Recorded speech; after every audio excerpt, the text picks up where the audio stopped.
Passing. It actually came out on November 10th, and it is about two young black girls that grew up in Harlem, and they just kind of grew up together, were the best of friends. As they got a little bit older, Irene, who lovingly is referred to as Rene in the movie, had much lighter skin than Clare did. So when the opportunity presented itself, she decided to pass herself off as a white person in high society. Well, it worked. She ended up marrying, and she just kind of lived a life in high society. And one day, just in passing, they happened to run into one another. It turns out that Rene has really been longing for the life that she once had, where she could actually just be herself and be real again instead of trying to be someone different. This made her life difficult, considering her husband was very clearly and adamantly against anyone with a darker pigment than his own. There is some very triggering language and some very triggering scenes in this that might be much for some. It really challenges the idea of, could you pass as someone of a different race? Would you even want to?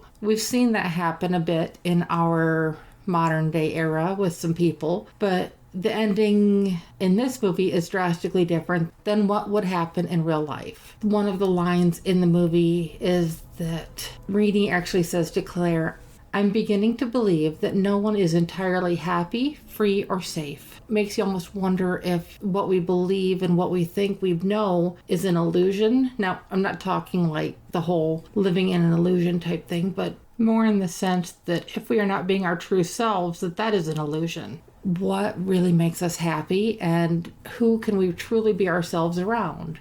With Rene and Clare, they could truly be themselves around one another, to the point that once they reconnected, it was actually threatening one of their marriages. As the story played out, both of their marriages. This movie does have an extremely tragic ending, which I'm not going to ruin, but it's, like I said, it's very triggering for some, but there is a deeper meaning to the story if you can see through all of everything else that's happening. I did give Passing a 5.0 out of 10 on the deputy scale. It was done well, but there's just too many things that I don't know if they were attempting to be accurate to the timeline or anything like that, but there's too many things, especially if you are aware of history, that just don't fit. And I don't expect every movie to be spot on things like that, because that is why we'll never have a 10 in Movie Deputy, because there's no such thing as a perfect movie. In ones like this, you could see where it was trying to go, it just didn't quite make it.